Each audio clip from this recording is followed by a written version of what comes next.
Assalamualaikum warahmatullahi wabarakatuh. Perkenalkan, saya Bilkis Arta Amanda, NIM 2306020006. Saya dari kelas 6A Tadris IPA. Nah, di sini saya akan memaparkan materi mengenai sistem ekskresi pada manusia, yang mana digunakan untuk memenuhi tugas UTS mata kuliah Kapita Selekta IPA yang diampu oleh Ibu Feni Widianti MPD. Oke, selanjutnya yaitu mengenai peta konsep dari sistem ekskresi pada manusia. Nah, nantinya kita akan membahas mengenai struktur dan fungsi sistem ekskresi. Kemudian yang kedua ada gangguan pada sistem ekskresi. Kemudian yang ketiga ada miskonsepsi. Nah, yang pertama yaitu mengenai struktur dan fungsi sistem ekskresi. Yang pertama ada ginjal, ada kulit, ada paru-paru, dan yang terakhir ada hati. Nah, ginjal nantinya itu mengeluarkan urin atau mengekskresikan urin, kemudian kulit nanti mengeluarkan keringat, kemudian paru-paru nanti mengeluarkan CO2 dan H2O. Kemudian yang terakhir ada hati, nanti pengeluarnya yaitu perombakan sel darah merah. Selanjutnya ada gangguan pada sistem ekskresi, dan nanti ada upaya untuk menjaga sistem ekskresi pada manusia. Dan yang terakhir yaitu mengenai miskonsepsi. Oke, yang pertama yaitu apa itu sistem ekskresi? Jadi, sistem ekskresi itu merupakan sebuah proses pengeluaran sisa metabolisme yang sudah tidak berguna lagi bagi tubuh. Nah, sisa metabolisme yang dikeluarkan melalui ekskresi ini disebut dengan ekskret. Nah, ekskret ini dapat berupa air, garam-garam, mineral, dan pigmen empedu. Nah, ekskret nanti dihasilkan oleh organ ekskresi yang mana nanti dikeluarkan bersama urin dan juga keringat. Nah, sistem ekskresi sendiri jadi itu merupakan kemampuan untuk menjaga keseimbangan tubuh dengan cara membuang bahan-bahan metabolisme yang dikeluarkan oleh sel. Nah, jadi di sistem ekskresi ini dibagi menjadi 4 organ, yaitu ada ginjal, yang kedua ada paru-paru, yang ketiga ada kulit, yang terakhir yaitu hati. Nah, sesuai dengan Quran Surat At-Tin ayat 4, yang mana artinya sesungguhnya kami telah menciptakan manusia dalam bentuk yang sebaik-baiknya. Nah, maksud dari ayat tersebut yaitu bahwa Allah itu menciptakan organ-organ itu dengan tertata rapi dan memiliki fungsi secara berkaitan. Jadi organ-organ itu disusun oleh Allah serapi mungkin, sebaik mungkin, dan memiliki manfaat bagi kita, dan memiliki cara kerja atau fungsi yang saling berkaitan. Oke, yang pertama kita membahas mengenai struktur dan fungsi sistem ekskresi. Nah, tadi kan sudah dijelaskan ada 4 organ, yaitu ada paru-paru, yaitu mengekskresikan CO2 dan air. Kemudian yang kedua ada kulit, yaitu mengekskresikan keringat. Yang ketiga ada ginjal, itu mengekskresikan urin. Yang keempat ada hati, yaitu mengekskresikan sel darah merah. Baik, yang pertama kita akan membahas mengenai ginjal ya. Oke, nah di sini ada gambar ginjal. Ada korteks, medula, pelvis ginjal, dan ureter. Nah, jadi ginjal itu apa sih? Ginjal itu merupakan alat ekskresi utama karena dia itu membuang sisa metabolisme dalam jumlah yang besar melalui urin. Nah, ginjal itu berbentuk seperti kacang. Nah, kemudian letak dari ginjal itu di kanan dan di kiri tulang belakang dalam rongga perut pada dinding tubuh bagian belakang. Nah, ginjal kiri itu berukuran lebih besar dibanding dengan ginjal kanan. Dikarenakan di atas ginjal kanan itu terdapat organ hati. Jadi ukurannya untuk ginjal yang kiri itu berukuran lebih besar. Oke, selanjutnya struktur anatomi dari ginjal itu tersusun atas korteks, yang mana korteks itu mengandung banyak jutaan unit penyaring yang dinamakan dengan nefron. Kemudian yang kedua ada medula. Medula itu merupakan sumsum dari ginjal. Kemudian yang terakhir ada pelvis renalis. Nah, proses dari pengeluaran urin sendiri yaitu zat penyaringan darah yang berupa urin. Jadi dari ginjal nanti ke ureter, kemudian menuju ke kandung kemih, kemudian ke uretra, dan nanti dikeluarkan dari tubuh. Selanjutnya kita akan membahas mengenai proses pembuatan urin itu sendiri. Nah, jadi prosesnya itu ada 3. Ada filtrasi, ada reabsorpsi, dan ada augmentasi. Oke, yang pertama ada filtrasi. Jadi filtrasi itu merupakan prosesnya itu dari ginjal itu menyaring darah dan sebelum darah itu dikembalikan ke jantung dan ke paru-paru. Jadi filtrasi itu penyaringan darah nanti berupa air, glukosa, dan juga asam amino. Nantinya itu berupa urin primer. Nah, jadi nomor 1 filtrasi itu terjadi di nomor 1. Seperti ada gambar di samping ini. Kemudian yang kedua ada reabsorpsi. Reabsorpsi itu penyerapan kembali zat yang masih dibutuhkan oleh tubuh. Dan terjadi di tubulus contortus proximal yang terdapat pada nomor 2 ini. Nanti menghasilkan urin sekunder. Kemudian yang ketiga ada augmentasi. Nah, augmentasi sendiri merupakan terjadinya pengumpulan cairan yang telah dilalui pada tahap sebelumnya. Nah, cairan ini berupa urin yang sesungguhnya terjadi di tubulus contortus distal pada nomor 3 ini. Oke, jadi tadi proses pembuatan urin ada 3, filtrasi, reabsorpsi, dan juga augmentasi. Selanjutnya, yaitu kulit. Nah, kulit merupakan organ ekskresi yang mana dia itu mengeluarkan keringat yang berisi garam, urea, dan juga air. Nah, struktur dari kulit itu sendiri yaitu lapisan paling terluar yang tadi dari epidermis, lapisan dermis, dan hipodermis. Nah, lapisan epidermis itu ada lapisan tanduk dan juga lapisan Malpighi. Oke, fungsi dari kulit itu diantara lain adalah pengeluaran keringat untuk menjaga suhu tubuh kita. Oke, jadi prosesnya itu suhu tubuh kita meningkat karena kita terkena panas misalnya. Kemudian pembuluh darah kita nantinya akan melebar. Nah, jadi panas tadi dihantarkan ke kelenjar keringat, kemudian keringat nanti dikeluarkan. Nah, selanjutnya yaitu mengenai bagian-bagian dari kulit. Tadi kulit itu dibagi jadi 3, yaitu ada epidermis, ada dermis, dan juga hipodermis.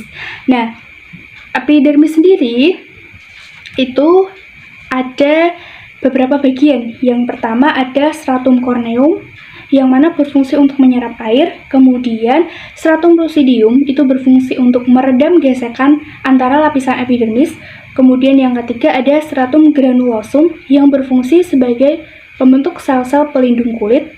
Kemudian stratum spinosum yang nanti berfungsi untuk menciptakan keratin. Yang terakhir ada stratum basal, yaitu melindungi kulit dari radiasi, yang mana ada zat melanositnya. Kemudian yang kedua ada dermis. Dermis tadi itu berfungsi untuk menjaga kelenturan kulit dan juga mempertahankan kondisi kulit tetap prima. Oke, selanjutnya seperti yang dikatakan dalam Quran Surat An-Nisa ayat 56, yang artinya, sungguh orang-orang yang kafir kepada ayat-ayat kami, kelak akan kami masukkan ke dalam neraka. Nah, setiap kali kulit mereka hangus, maka kami ganti dengan kulit yang lain, agar mereka merasakan azab. Sungguh Allah itu maha perkasa dan maha bijaksana. Nah, maksud dari Quran surat tersebut yaitu bahwa Allah itu menciptakan kulit manusia dan kulit hewan atau mamalia lainnya itu berbeda. Kulit hewan itu memiliki bulu di sekitar permukaan permukaan tubuhnya. Sedangkan manusia itu memiliki berbeda-beda ketebalan bulu di antara manusia satu dengan yang manusia yang lainnya. Ada yang memiliki alis tebal, kemudian ada yang memiliki alis sedikit. Nah, itu merupakan kuasa Allah. Maka dalam maksud surat ini, Allah itu menciptakan kulit makhluk satu dengan hewan atau manusia dengan hewan, dan mamalia lainnya itu berbeda-beda. Selanjutnya yang ketiga yaitu mengenai paru-paru. Nah, seperti pada gambar di samping, paru-paru itu ada dua. Sepasang paru-paru itu terletak di rongga dada. Nah, berat paru-paru kanan itu 560 gram. Kemudian berat paru-paru kiri itu sekitar 620 gram. Nah, oksigen dari udara nanti itu masuk ke dalam hidung. Prosesnya begitu. Nah, kemudian digunakan untuk proses oksidasi. Nah, oksigen yang masuk ke dalam sel itu melalui kapiler, kemudian diikat oleh hemoglobin. Nah, hasil dari oksidasi tersebut berupa energi, yang mana nantinya digunakan untuk aktivitas manusia. Nah, karbon dioksida dan H2O itu harus dikeluarkan, karena kalau tidak dikeluarkan, dia itu bersifat racun, dan dikeluarkan melalui hidung. Pertukaran oksigen dan karbon dioksida itu terjadi secara otomatis. Kalau manusia tidur, kalau tidak terjadi otomatis, maka manusia itu tidak bisa bernapas. Seperti dalam Quran Surat Ibrahim, yang artinya, dan dia telah memberikan kepadamu, dan segala apa yang kamu mohonkan kepadanya, dan jika kamu menghitung nikmat Allah, tidaklah dapat kamu menghinggakannya. Sesungguhnya manusia itu sangat zalim dan sangat mengingkari.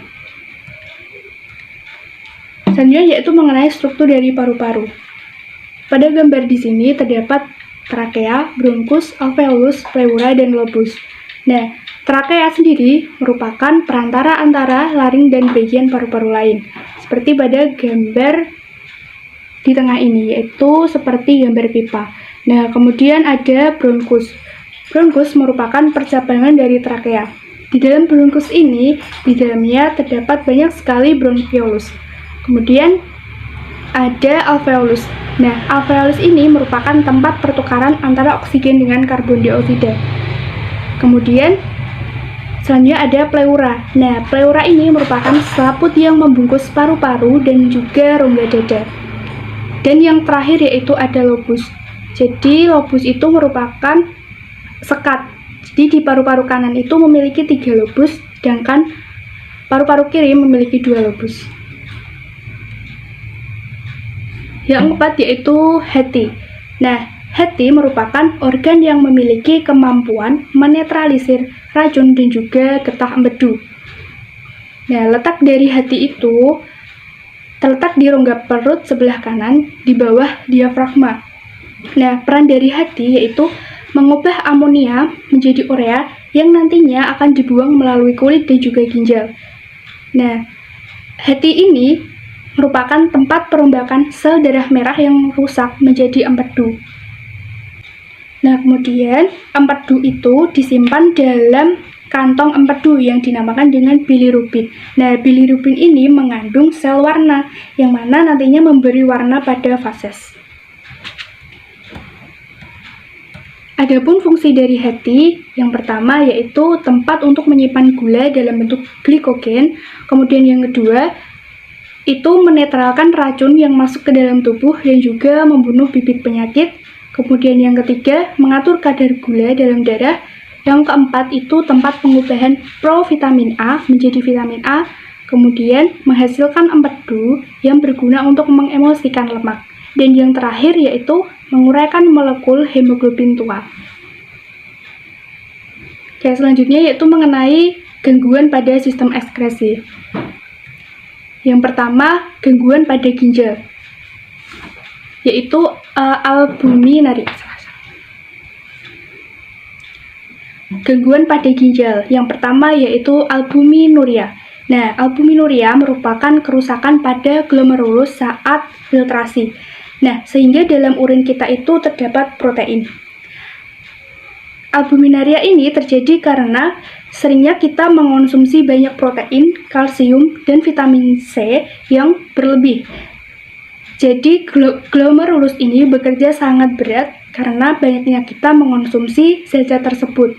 Nah, upaya yang kita lakukan yaitu dengan mengatur pola hidup sehat, kemudian banyak mengonsumsi air putih, dan juga istirahat dengan cukup.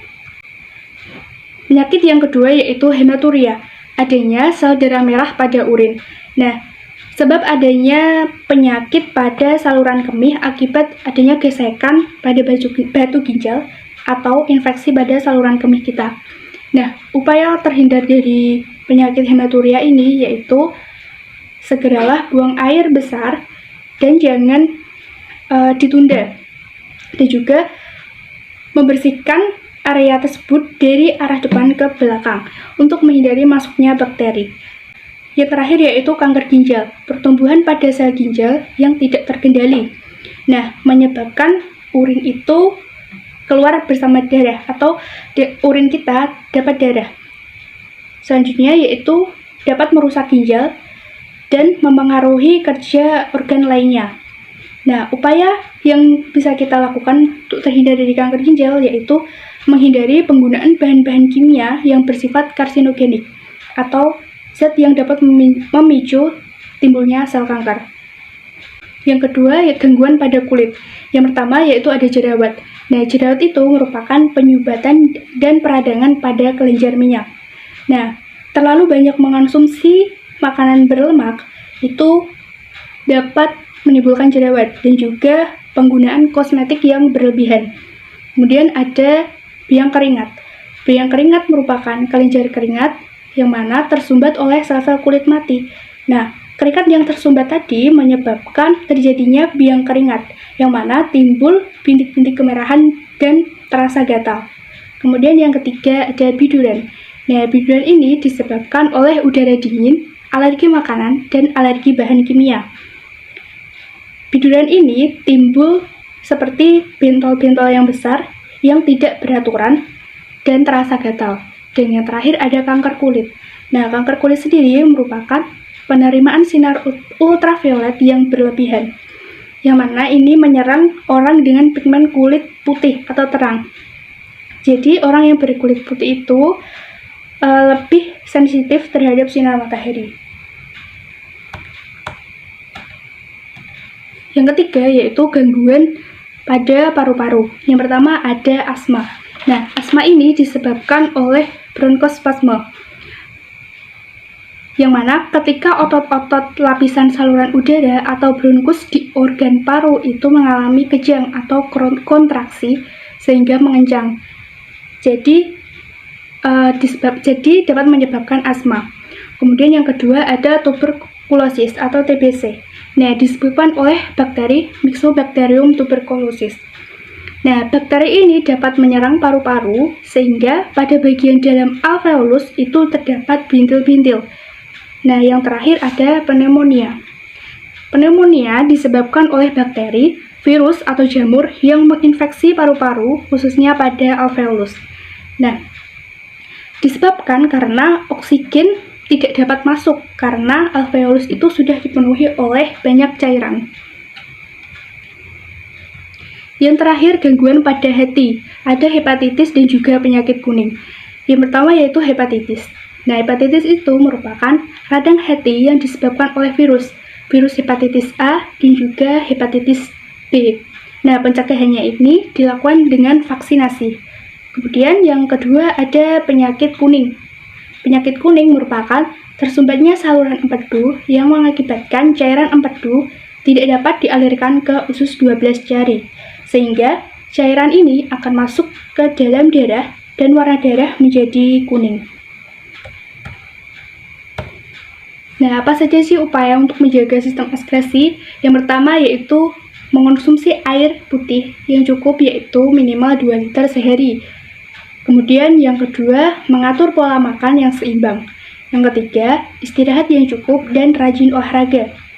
Yang keempat, tidak menunda untuk buang air kecil, karena dapat menyebabkan penyakit pada ginjal tadi. Dan yang terakhir yaitu miskonsepsi. Miskonsepsi dari sistem ekskresi pada manusia. Miskonsepsi yang pertama yaitu glomerulus hanya menyaring glukosa. Padahal konsep yang benar yaitu glomerulus itu merupakan tempat filtrasi yang menyaring air, garam, asam amino, glukosa, dan urea.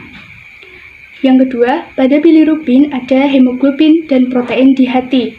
Padahal konsep yang benar, pada saat pembentukan bilirubin itu dibutuhkan hemoglobin. Kemudian yang ketiga, urolobin merupakan cairan empedu menjadi warna kuning. Konsep yang benarnya yaitu urolobin adalah pigmen bilirubin dan biliverdin yang mengalami oksidasi sehingga menyebabkan urin itu menjadi kuning. Kemudian yang terakhir, kulit dapat membuang panas sisa metabolisme yang dapat membuat suhu itu tinggi. Padahal konsep yang benar, ketika panas tubuh itu meningkat, kelenjar keringat itu menyerap air dan juga garam. Nah, keringat menyerap energi panas dari tubuh, kemudian keringat itu menguap, dan panas dibuang keluar untuk mengatur suhu tubuh. Cukup sekian video yang dapat saya sampaikan. Bila ada salah, saya mohon maaf yang sebesar-besarnya. Semoga materi ini dapat bermanfaat. Terima kasih. Wassalamualaikum warahmatullahi wabarakatuh.